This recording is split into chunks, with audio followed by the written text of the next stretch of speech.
Bonjour mes bien-aimés dans le Seigneur Jésus-Christ.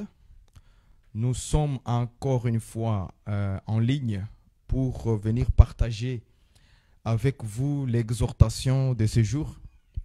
C'est que le Seigneur a mis tout de suite dans mon cœur que nous allons partager pour notre édification ensemble. Je voulais juste savoir d'abord si les sons passent encore une fois aujourd'hui. Nous avons un bon son. Je crois que nous n'allons pas crier, nous allons parler de manière douce, de se faire comprendre. Nous allons prier le Seigneur avant de commencer notre moment d'exhortation. Éternel Dieu, notre Père Céleste, nous te rendons grâce et nous te bénissons. Toi, celle qui est le vrai Dieu et la vie éternelle. Nous te rendons grâce encore une fois ce midi, ce soir dans d'autres pays. Merci pour ton amour, ta grâce, ta bonté, ta fidélité. Merci pour la parole d'exhortation qui va nous édifier aujourd'hui. Merci pour les peuples qui vont nous suivre, Seigneur. Reçois l'honneur, la gloire, la puissance et la majesté au siècle des siècles. Tu es Dieu et tu resteras Dieu toujours. Bénis ceux qui écoutent ce moment en ligne, cette exhortation. Bénis tes serviteurs qui se mettent dans cet engagement, Seigneur, sacré, dans ces fonctions sacrées. Ils te servent avec toute leur force, leur cœur, avec toute leur famille même. Ils se sacrifient jour et nuit dans le jeûne et prière, pour prier pour ton peuple, pour prier pour nos bien-aimés, car tu nous as recommandé cela, de prier pour les peuples. Ils accomplissent ta parole. Seigneur, souviens-toi de leur travail qu'ils font. Souviens-toi aussi pour des bien-aimés qui soutiennent ces serviteurs-là, financièrement, dans leurs prières, dans leurs conseils. Ô Dieu, que tu te souviennes d'eux au nom de Jésus. Souviens de leur famille aussi également, de leurs enfants, de leurs maris ou de leurs femmes.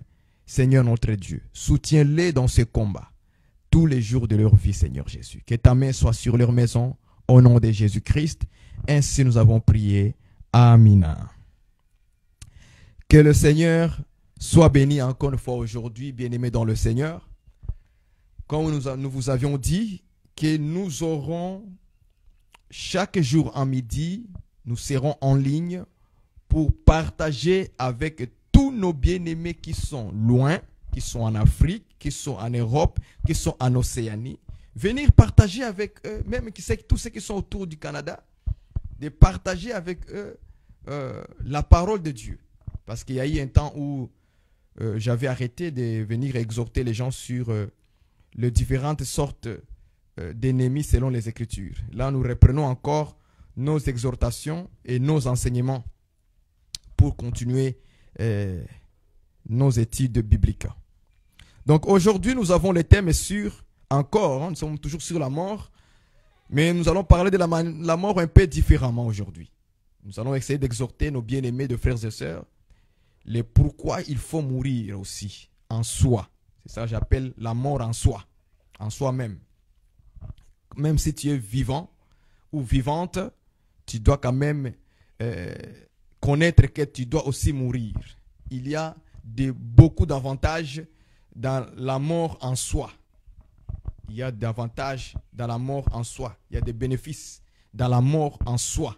C'est très très important. Et les Écritures vont nous faire voir cela. Les pourquoi il faut mourir aussi en soi. C'est important. Nous parlons toujours sur la mort. La mort n'est pas toujours quelque chose de mauvais. Dans un autre côté. Dans un autre sens. Parce que hier nous avons dit que la mort amène la tristesse. La mort amène les angoisses. Lorsque une personne meurt dans une famille quelconque, il y a des pleurs. Parce que la mort amène le pleurs. Ça, c'est dans un sens physique, dans un sens de sentiment. Lorsque nous perdons un membre de la famille ou quelqu'un que tu aimais beaucoup, tu chérissais beaucoup, il y a toujours cet aspect de pleurer. La tristesse va monter dans ton cœur, dans ton âme. L'angoisse lorsqu'on t'annonce que tu vas mourir, par exemple, par un prophète ou par un homme de Dieu. Si tu te dis que non, tu vas mourir, qui aimera entendre ce genre de paroles? personne n'aimera d'entendre les paroles. Il va se sentir dans l'angoisse en lui-même. Est-ce que vous voyez ces choses? Donc, la mort, quelque part, n'amène pas toujours un bon sentiment. Donc, la mort amène l'angoisse, la tristesse et amène aussi les pleurs. Mais dans un autre côté, que les gens ne voient pas souvent, par exemple, sur la mort de Jésus. La mort de Jésus nous amène la bénédiction. La mort de Christ nous amène la production. La mort de Jésus nous a amené la restauration. La mort de Jésus nous a amené la paix. La mort de Jésus nous a amené la réconciliation. Ça, c'est selon les Écritures. La Bible dit qu'il nous a réconciliés avec Dieu par sa mort. Donc la mort pour les enfants de Dieu qui ont la connaissance de Dieu n'est pas toujours un sujet d'angoisse, de pleurs, de ceci. Non. Là, la mort de Jésus n'amène pas les pleurs. La mort de Jésus ne nous amène pas les angoisses. La mort de Jésus ne nous amène pas la tristesse, mais ça nous amène des bénédictions au contraire. Parce que c'est à travers sa mort que le chemin du paradis, du jardin d'Éden, a été ouvert. C'est par la mort de Jésus qu'aujourd'hui nous avons l'accès auprès du Père. Sans sa mort, nous n'aurions pas avoir l'accès au Père. Vous voyez ça un peu? Donc de ce côté-là, la mort c'est une bénédiction. Mais dans le sens physique des hommes, la mort amène le chagrin. Lorsqu'un membre de famille meurt, ça c'est de notre côté. Ça c'est notre sens de la mort qui amène le chagrin parce qu'on n'aime pas entendre ce genre de nouvelles dans notre vie quotidienne. Vous voyez cela. Mais il y a aussi des bénéfices dans la mort de nous-mêmes. Et nous allons voir cela petit à petit. Nous allons prendre l'écriture de Jean chapitre 12 verset 24. C'est l'écriture que j'avais vraiment en train de chercher parce que je ne savais pas où c'était, mais je l'ai trouvé rapidement par l'aide de Dieu du Seigneur. Je vais prendre Jean chapitre 12. C'est le thème que nous allons aborder aujourd'hui. Si le blé ne meurt, il reste seul. Il y reste seul. Il n'y a pas de bénéfice. Il n'y a pas de bénéfice. Donc, je prends l'écriture de Jean chapitre 12, verset 24, et nous allons partir dans l'exhortation. Ok? Nous savons que cette écriture parle de Jésus-Christ. Jésus-Christ était en train d'annoncer sa mort. Ok? Et sa résurrection et la production de ce qu'il va produire. Vous voyez? Voilà l'écriture, ce qu'il dit noir sur blanc. En vérité, je vous le dis, ça c'est le Seigneur Jésus-Christ qui parle. Si les grains de blé qui est tombé en terre ne meurent, il y reste seul. Mais s'il meurt, il porte beaucoup de fruits, point. Je prends cette écriture, je le précise. C'est une écriture dans la prophétie. Jésus-Christ était en train de prophétiser sur sa propre vie, sur lui-même. Ok? Mais je prends juste cette écriture pour exhorter tout enfant de Dieu. Parce que Jésus-Christ, c'est lui le véritable blé, les grains de blé. C'est lui le véritable grain de blé. C'est le Seigneur Jésus-Christ. Lui, c'est d'abord, parce que la Bible dit qu'il est le premier en tout. Donc, Jésus-Christ, c'est le grain de blé. Il est le premier. Avant que nous soyons aussi grains de blé, donc Jésus-Christ est d'abord le premier grain de blé. Maintenant, écoutez l'exhortation, je précise. Je ne suis pas dans la prophétie ni dans l'enseignement. Je suis dans l'exhortation. Jésus-Christ dit ceci. Si les grains de blé qui est tombé en terre ne meurt, il y reste seul. Mais s'il meurt, vous voyez la mort, s'il meurt, s'il est mort, il portera beaucoup de fruits.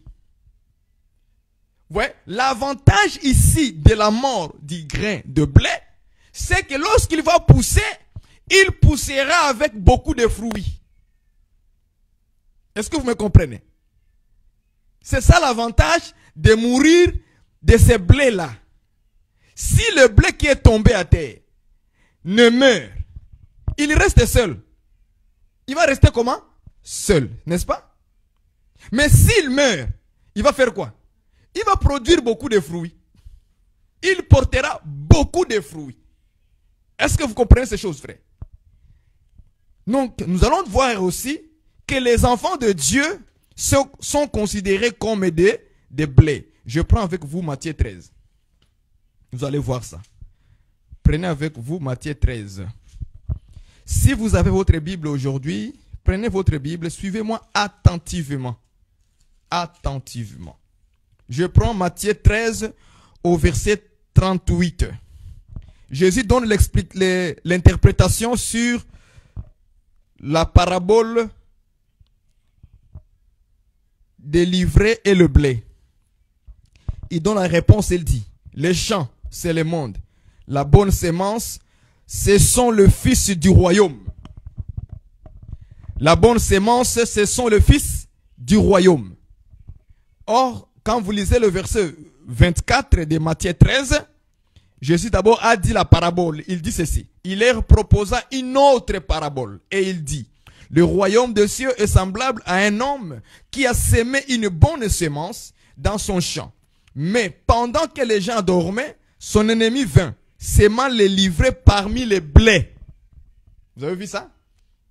Ça, c'est la parabole. Maintenant, quand Jésus-Christ vient expliquer la parabole, il dit que la bonne sémence, c'est les fils au pluriel, les fils du royaume. C'est que les fils du royaume, qui sont les enfants de Dieu, ce sont aussi considérés comme la bonne sémence qui est le blé, les grains de blé. Donc nous aussi, nous sommes des grains de blé.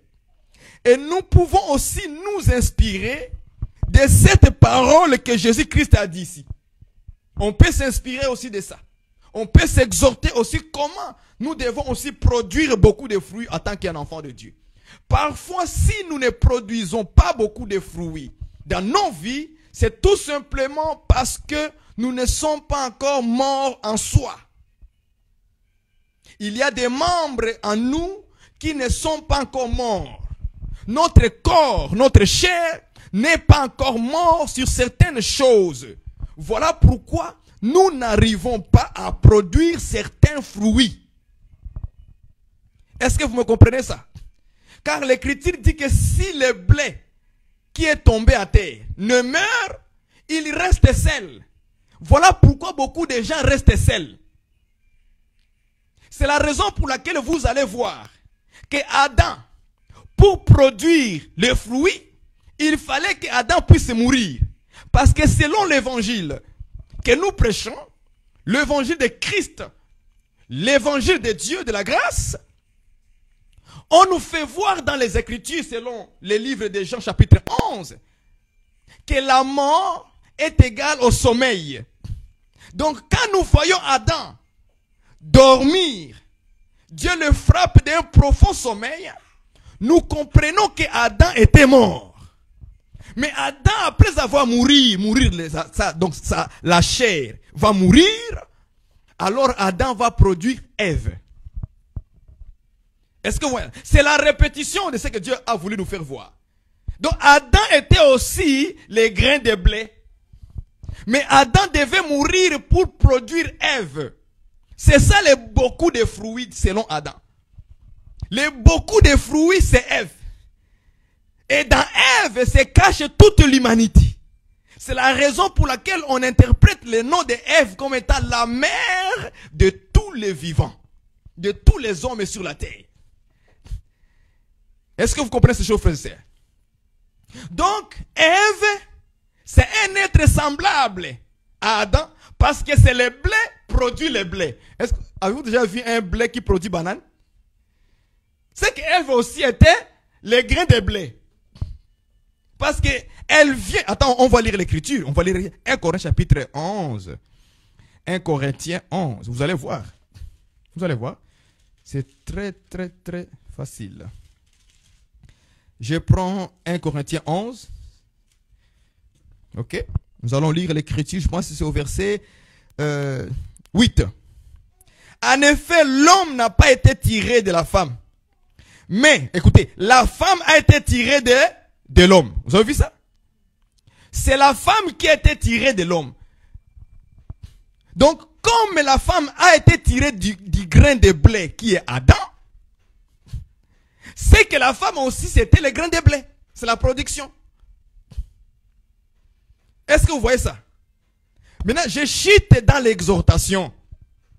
Je chute dans l'exhortation. Pourquoi aujourd'hui beaucoup de couples ne produisent pas la même nature? Pourquoi? Je suis dans l'exhortation maintenant. Pourquoi dans nos couples, les couples n'ont pas la même nature? Quand l'autre c'est un grain de blé, l'autre c'est les bananes. Quand l'un c'est les bananes, l'autre c'est les framboises. Quand l'un c'est les framboises, l'autre c'est les quoi? Chikwang. Vous voyez ça? Donc les gens vivent dans la maison mais ils n'ont pas la même nature.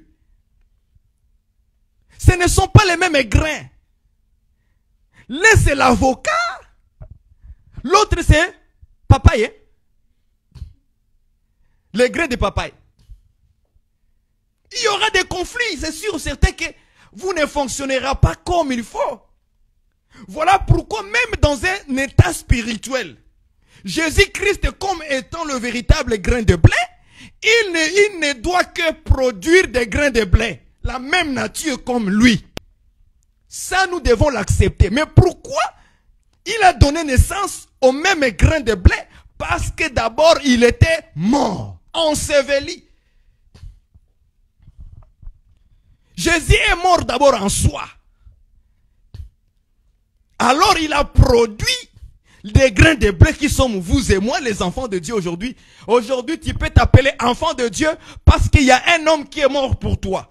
Je peux être appelé enfant de Dieu parce qu'il y a un homme qui était mort à la croix pour moi. Est-ce que vous comprenez ça? Aujourd'hui, nous pouvons se proclamer enfant de Dieu, enfant de Jésus, les fils du royaume. On peut tous dire ces choses-là, mais c'est à cause d'un seul homme qui est mort. Parce que sa mort a été un bénéfice pour nous. C'est une bénédiction. Est-ce que vous comprenez ça? Nous sommes sortis de lui. Mais s'il était resté seul, les gens disent, oh, il n'est pas bon que l'homme soit seul. Je lui ferai une aide semblable. Mon bien-aimé dans le Seigneur, il n'y a pas d'aide semblable sans la mort. Ça n'existe pas, frère. Est-ce que vous comprenez ces choses? Tu veux avoir une aide semblable à toi, il faut d'abord que toi, l'homme, tu puisses mourir. Tu ne meurs pas, tu resteras seul. Ça, c'est selon les Écritures. Si le grain de blé qui est tombé à terre ne meurt, il reste comment? Seul. C'est la raison pour laquelle vous allez voir beaucoup de conflits dans les couples. L'homme doit se rabaisser. L'homme doit mourir en soi, frère. L'homme doit être le premier à mourir en soi. C'est l'homme.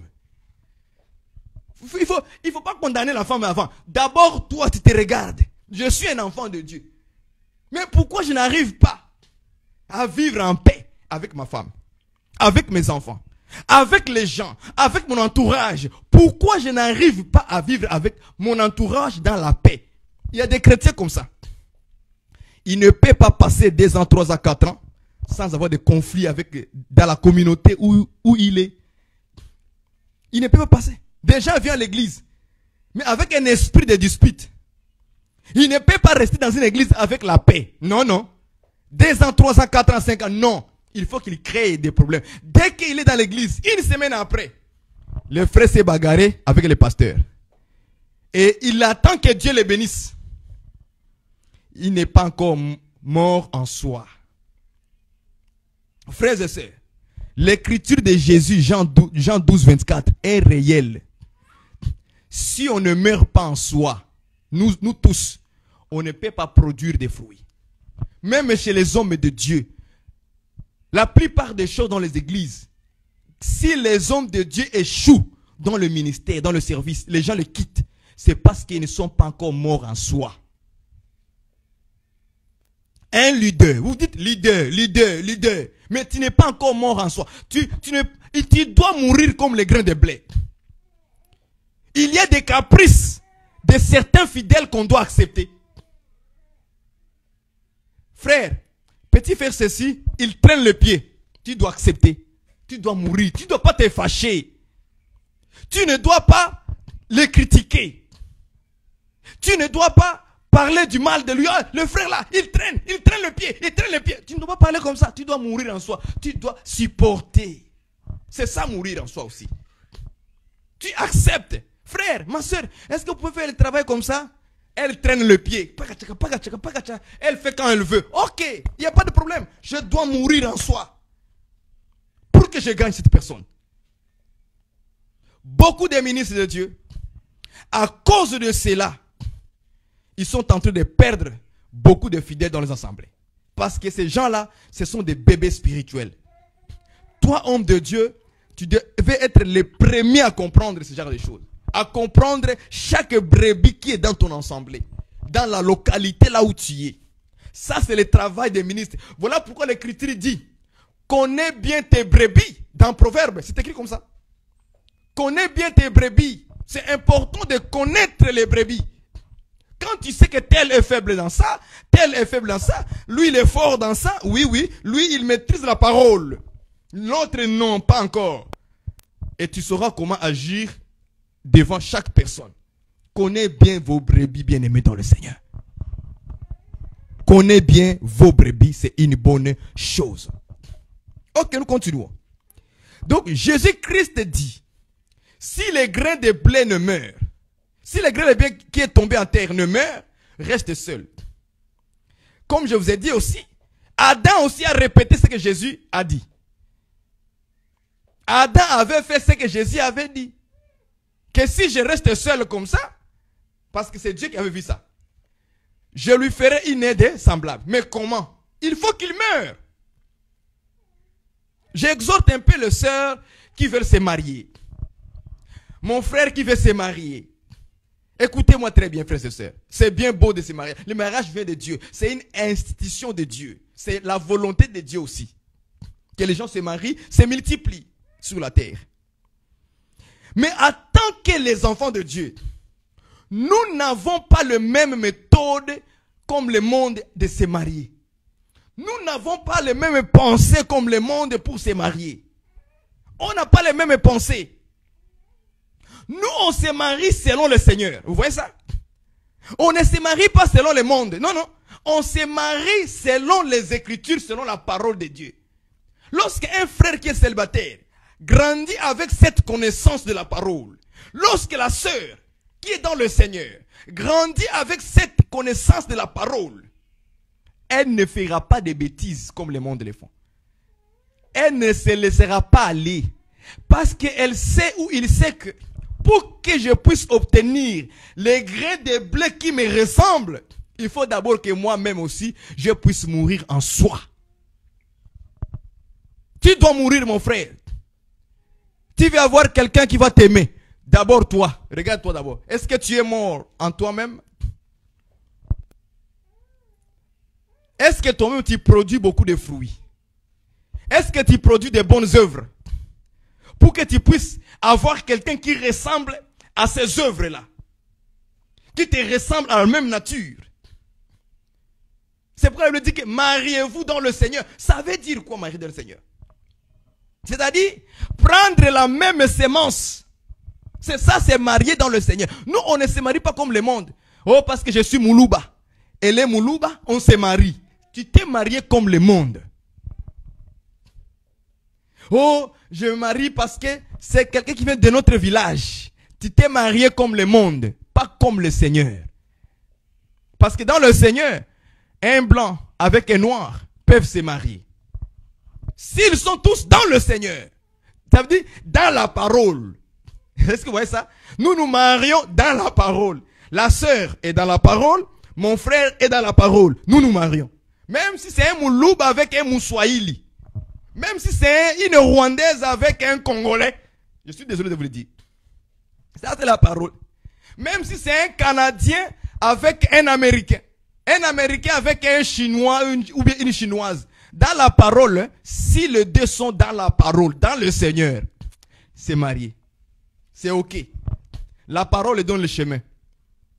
Même si les parents disent non, il n'est pas de notre nation, il n'est pas de notre tribu. Ça, c'est les parents. Ça, ce n'est pas Dieu. Je suis désolé. Les parents païens doivent se calmer. Et les parents dans le Seigneur doivent ouvrir les chemins pour leurs enfants parce qu'ils sont dans le Seigneur. Acclamez Dieu. Est-ce que vous voyez ça, frères et sœurs? Donc, conseil que je vous donne, il faut vous marier dans le Seigneur. C'est-à-dire, la personne, l'homme que tu vas prendre, ma sœur, doit mourir en soi. Toi aussi, de ton côté, tu dois mourir en soi. Donc, les deux personnes qui sont déjà mortes en soi, mais ils vont produire quoi? Beaucoup de fruits. Parce que l'Écriture a dit que si le grain de blé qui est tombé ne meurt, il reste seul. Donc la plupart des gens doivent d'abord rester seuls parce qu'ils ne sont pas encore morts. Ce sont des grains de blé qui sont tombés, mais ils ne meurent pas. Il ne veut pas mourir. Il ne veut pas mourir en soi. Il veut rester seul comme ça. Tu dois rester seul. Voilà.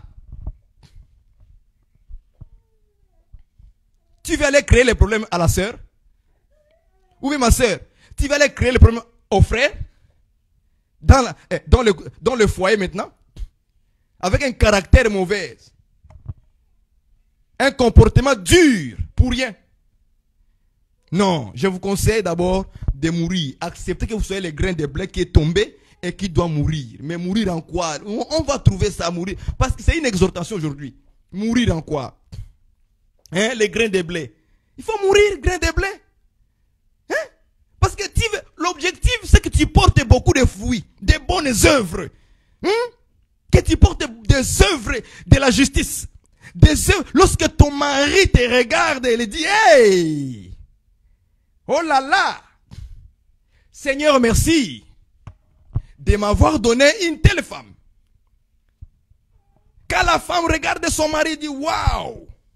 Seigneur, je te rends grâce de tout mon cœur. Tu m'as donné un bon mari. Pourquoi? Parce que elle qui est dans le Seigneur, l'Esprit de Dieu qui est en elle, il lui fait voir dans son mari ce qui est juste. Il lui fait voir Jésus. Il lui fait voir le Seigneur. Et l'homme aussi pareillement.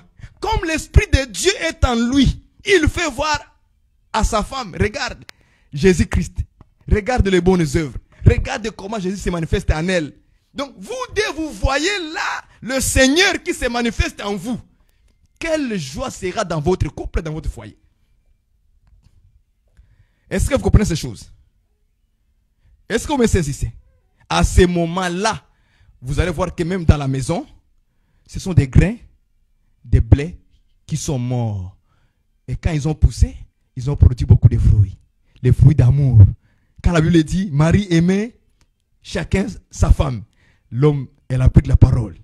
Quand la Bible dit à la femme, soyez soumise chacune à son mari. La femme a pris la parole. Vous voyez? Donc, ce sont des grains de blé qui sont déjà morts. Ne soyez pas ces femmes-là, quand ils voient les mots soumission dans la Bible. Ah, moi je serai esclave, hein? Non, non, non, non. Moi je ne suis pas esclave d'un homme.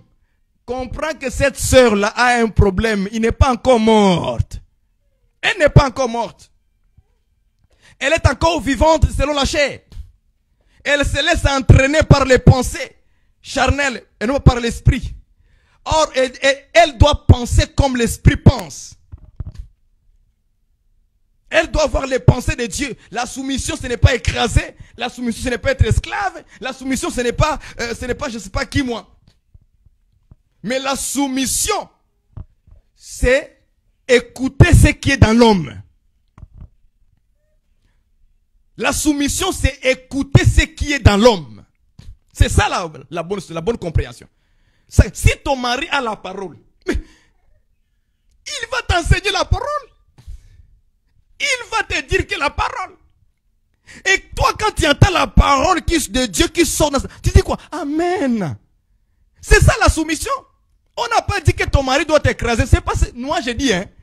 Tous les hommes, écrivez ça, frère. Écrivez ça. C'est Frère Baron qui a dit ça.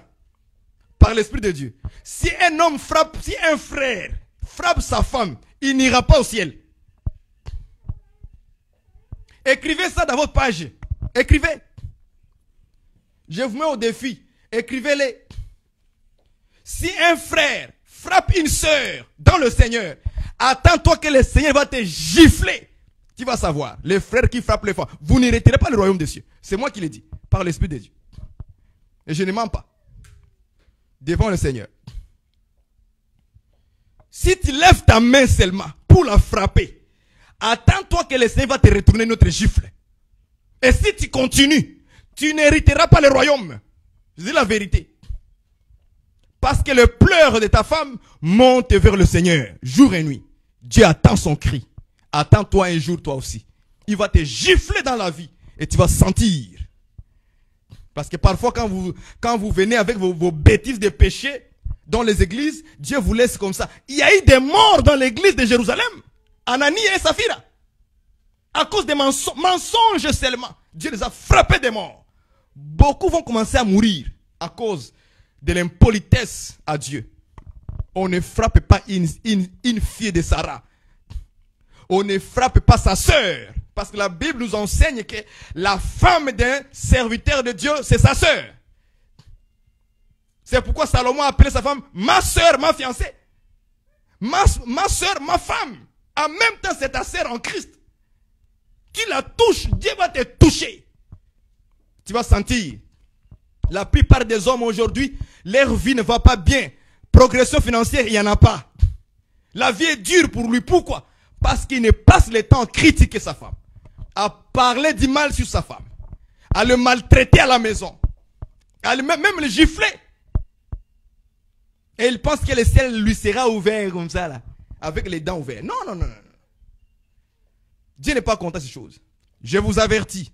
Réglez vite avec vos femmes dans vos maisons. C'est important pour aller au ciel.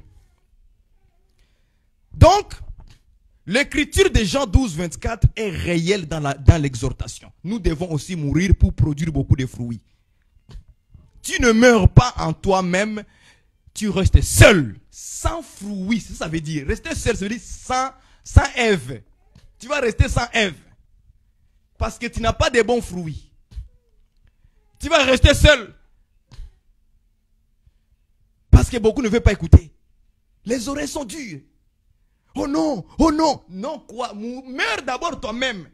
Vous voyez frères et sœurs, je vais vous donner un petit technique.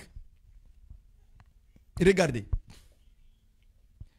Quand vous êtes en contradiction avec ta femme, ou femme avec son mari, prends un petit recul. Pose-toi des questions. Pourquoi sur ces points on ne se comprend pas avec mon mari ou bien avec ma femme? Est-ce que c'est moi qui formule mal les phrases pour se faire comprendre, ou c'est lui qui comprend mal? Quand tu vas réfléchir plusieurs fois et trouver l'erreur et où, reviens encore pour parler. Est-ce que vous comprenez? Reviens encore pour parler. Et tu verras si ça ne va pas fonctionner. Et tu verras soit c'est toi qui es dans l'erreur, tu as mal formulé les phrases, peut-être tu n'as pas bien expliqué. Est-ce que vous comprenez? Ou soit c'est parce que lui, il veut simplement que tu l'écoutes lui. Et non pas toi. Alors, ma soeur, tu as des choix. Plutôt un seul choix. Soit tu abandonnes, tu laisses l'autorité faire ce qu'ils veulent. C'est ça aussi la soumission. C'est ça aussi mourir en soi. D'accord, j'applique la parole de Dieu. Chef, parce que comme le mari c'est le chef, tu es le chef, d'accord. On y va, on fait comme ça. Pourquoi? C'est pour chercher la paix dans la maison. Il ne faut pas forcer avec la force féminine. Non. Vous allez vous écraser dans la maison. Du côté du mari aussi, si le mari prend la position de Christ, il peut aussi quelquefois abandonner et dire, ok ma femme, faisons ce que tu penses. Pourquoi? Juste pour chercher la paix dans la maison. Si vous ne faites pas mourir les membres, écoutez, lisons l'écriture, on va voir ça. Prenons Romains 8, 13. Regardez ça, Romains 8, 13. Vous allez voir comment les apôtres nous conseillent. Les apôtres nous conseillent, l'apôtre Paul, Romains 8, 13. Et nous allons lire l'écriture rapidement. Si vous vivez selon la chair. Ah, donc il y a aussi la vie selon la chair. Ça existe. Vous voyez ça? Si vous vivez selon la chair, vous mourrez. Vous avez vu ça? Vous mourrez. La phrase qui suit. Mais si par l'esprit vous faites mourir les actions du corps. Vous avez vu ça? C'est clair, non? Donc si nous faisons mourir quoi? Les actions du corps, de la chair, on va vivre maintenant. Mais si nous le laissons ces œuvres-là, les actions du corps, la chair, se manifester, donc vivre, nous maintenant, nous allons mourir. C'est-à-dire que nous n'entrerons pas dans le royaume des cieux. On va rater le royaume des cieux. Ça c'est ça mourir ici. Mais si on les fait mourir, alors nous vivrons. Il dit, vous vivrez. Donc nous entrerons dans le royaume des cieux à ce moment-là. Je prends encore notre écriture. Prenons Colossiens 3, 5. Colossiens 3, 5. Il dit ceci. Faites donc mourir les membres qui sont sur la terre. Il cite maintenant les membres qui sont sur la terre. Les membres là, qu'il faut mourir. Il dit il faut les faire mourir. Il faut les tuer. Vous voyez ça? C'est ça mourir en soi aussi, les blés qui meurent. Vous voyez ça aussi? Quand c'est blé là, quand toi tu es mort en toi là, tu ne meurs pas. Ok? Écoutez maintenant. Il cite ce que nous devons faire mourir. L'impudicité. Vous avez vu ça?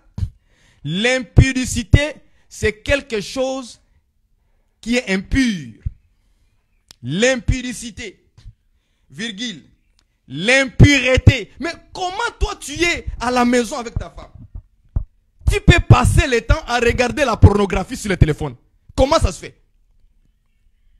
Ça va énerver ta femme. Ta femme va te considérer comme un infidèle, donc tu te fais plaisir par le téléphone. Or moi, je suis là avec toi, dans la maison. Il y a les hommes, des prédicateurs sont comme ça. Il y a des prédicateurs comme ça. Il a une femme à la maison. Et la femme a tout sur elle. Elle a tout sur elle. L'argile est là. La boue est là. Mais le frère prédicateur, ou le frère en Christ, il s'amuse au téléphone. Et quand sa femme va l'attraper, il va s'énerver. C'est là où la guerre commence. Mais si tu fais mourir ça, tu auras la paix dans ta maison. Acclamez le Seigneur. Je continue. Les passions. Les passions. Si vous ne faites pas mourir vos passions, ma soeur, si tu ne fais pas mourir ces passions, les passions que tu as dans ta chair là, que ton mari n'aime pas, comment tu vas vivre dans la paix dans la maison? Même dans l'église. Dans les églises aussi, chacun a sa passion. Les pasteurs ont ses passions. Des frères serviteurs ont leur passion. Chacun veut appliquer sa passion dans l'église. Ça crée quoi? La guerre dans l'église. Parce que chacun a ses ambitions. Chacun a ses passions dans l'assemblée. Comment voulez-vous avoir la paix dans l'église si chacun veut que sa passion soit appliquée dans l'église? Vous allez vivre dans la guerre. Et vous allez vous diviser. Chacun prendra sa route. Et cette église à la fin n'existera plus jamais. Et vous allez échouer dans votre marche. Vous avez vu? Vous voyez ça? Les passions doivent faire mourir nos passions. La femme a ses projets. L'homme aussi a ses passions, ses projets. Chacun a ses passions. Je veux faire ceci, je veux faire cela, je veux faire ceci, je veux faire cela. Et alors, vous ne vous entendez plus maintenant. Non, on va commencer avec mon projet. Non, non, non, non. Les miens d'abord. Non, non, non, les miens d'abord. Non, non, non, les miens d'abord. Donc, vous restez en train de vous quereller. Vous voyez ça? Parce que vous êtes encore vivant. Et à cause de ça, vous allez mourir. Et ça crée quoi? Des querelles. Les querelles, c'est quoi? C'est l'œuvre de la chair. Quand vous créez des querelles, des disputes, jusqu'au point où vous ne vous parlez plus dans la même maison, mari et femme. Tout ça, c'est la parole du Seigneur, mais vous ne faites pas attention. Il y a un qui doit mourir en soi pour laisser le passage à l'autre et trouver la paix dans la maison et dans l'église. Même dans l'église, il y a des frères qui doivent accepter les idées des autres, mais ces idées à lui, qui fait mourir ça. Tu meurs, dis ok, oublions mes idées, prenons tes idées. On va le faire. Juste pourquoi? chercher la paix et gagner le frère. Est-ce que vous comprenez? Parfois, il faut agir comme ça. Moi, vous savez quoi? Je suis en train d'apprendre beaucoup de choses sur mon fils, Lénat. Parfois, je m'énerve, mais parfois, je le comprends. Je me dis, il faut juste te laisser faire. Et quand j'ai agi comme ça, c'est par après que je me dis, mais pourquoi cette fois-ci, je ne l'ai pas condamné? Mais j'ai laissé seulement faire ces caprices-là, je l'ai simplement accepté comme ça. Donc, je suis en train de comprendre maintenant la mentalité du père. Vous voyez ça? Il dit, donc, parfois quand on est père, il y a des caprices des enfants qu'on accepte comme ça. Même s'il fait des bêtises dans la maison, il brise le verre, vous criez, tout ça. Mais il y a des choses que tu acceptes. Tu ne te fâches même pas, tu ne dis rien. Tu laves seulement, tu es fini, tu pars. N'est-ce pas? Tu ne dis même pas un mot, tu ne cries pas, tu dis seulement, ok, lavons, finissons ça pour avoir la paix. Est-ce que vous comprenez? Parce que si j'ai agi à ce moment avec la colère, je vais les blesser. C'est pareil avec les gens qui viennent à l'église, les hommes de Dieu. C'est un conseil que je vous donne. C'est pareil avec les gens qui viennent à l'église. Il y a des bébés, il y a des enfants, il y a ceux qui ont 16 ans, qui sont adolescents, il y en a ceux qui sont des adultes, oui. Tout ça on doit connaître. Alors ceux qui sont des bébés là, quand ils font des bêtises à l'église, tu dois accéder, tu ne dois rien dire. Tu dois fermer ta bouche, tu vas prier en secret, tu vas les conseiller, tu ne parles pas du mal à personne sur la personne. Parce que tu sais, c'est un bébé. Cette caprice, je peux l'accepter. Ces caprices-là, je peux accepter ça. Tu ne dis rien. Tu regardes avec les yeux seulement. Tu les conseilles calmement. Tu lui parles avec amour, comme s'il n'y a rien. Mais ça va lui faire, quand il va grandir dans le Seigneur, un jour lui aussi il va comprendre que, quand je faisais ça à l'église, mais mon pasteur ne me réprimandait pas. Il ne me parlait pas avec dureté. Il venait me parler avec douceur, avec calme.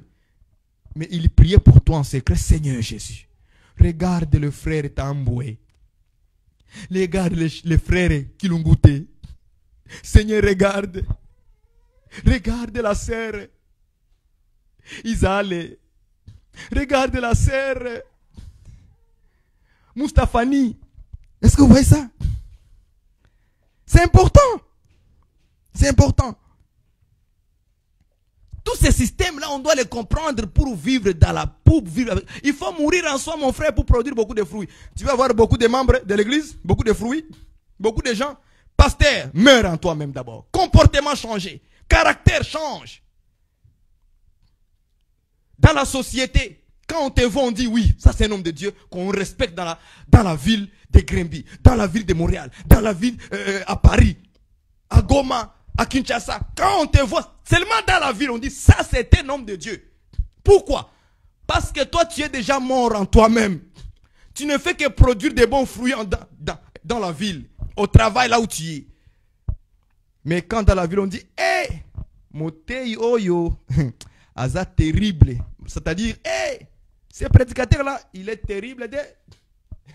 Lui, il touche partout. C'est-à-dire, il couche avec beaucoup de femmes dans la ville. Donc, tout le monde te connaît déjà, ton caractère, ton comportement, toujours down. Tu n'es qu'un gré de blé qui ne meurt pas. Donc, tu es encore vivant dans la chair. Et la Bible dit que tu mourras. C'est-à-dire, tu ne rentreras pas dans le royaume des cieux. Pourquoi? Parce que tu produis l'impudicité dans la chair. Quand les gens te connaissent dans la ville comme ça, même si tu les prêches Jésus, ils ne t'écouteront pas. Ils ne t'écouteront pas. Parce que c'est un faux. Ils te connaissent déjà. Mourir en soi aussi, c'est une bénédiction, frères et sœurs. Ce que je vous dis, c'est la vérité. Et la parole nous soutient qu'il faut faire quoi?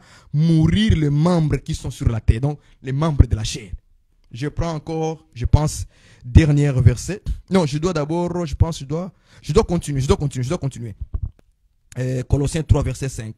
Faites donc mourir les membres qui sont sur la terre, l'impudicité, l'impureté, les passions, les mauvais désirs, voilà. Et la cupidité qui est une idolâtrie. Verset 6.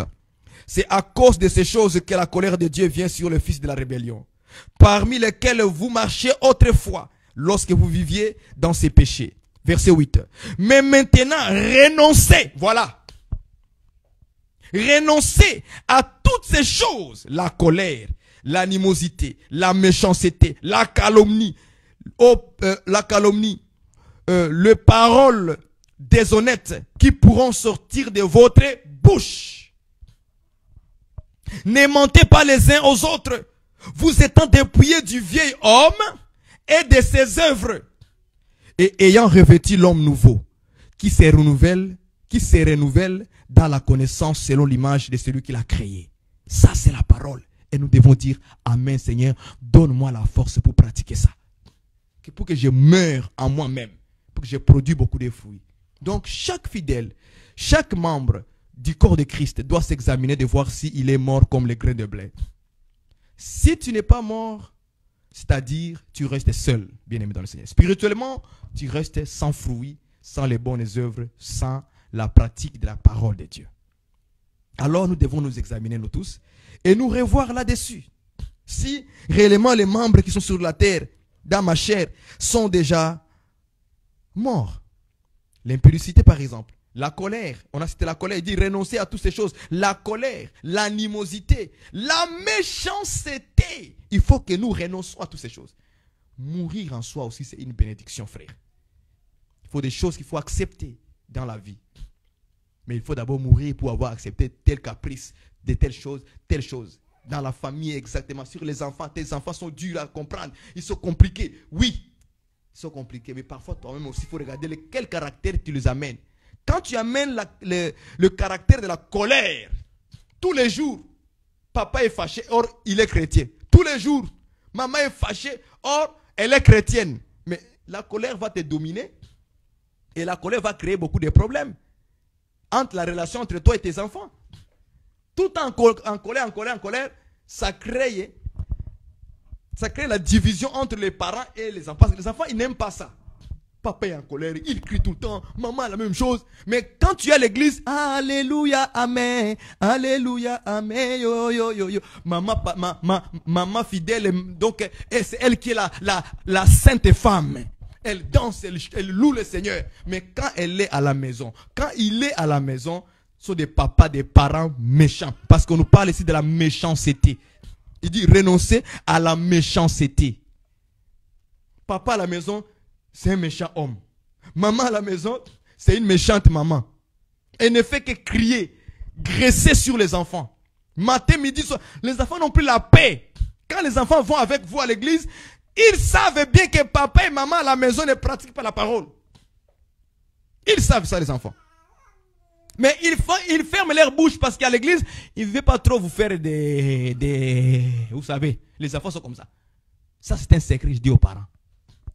Voilà pourquoi la Bible aussi dit aux pères de ne pas trop être méchants à leurs enfants, mais de les enseigner la parole de Dieu simplement. Ok? Tout ça, c'est la parole de Dieu. Mais parfois, je ne sais pas ce sont de quel genre des esprits qui nous traversent à travers. On oublie toutes ces paroles dans la Bible. Il ne faut pas être papa colérique, maman colérique, des frères et sœurs méchants.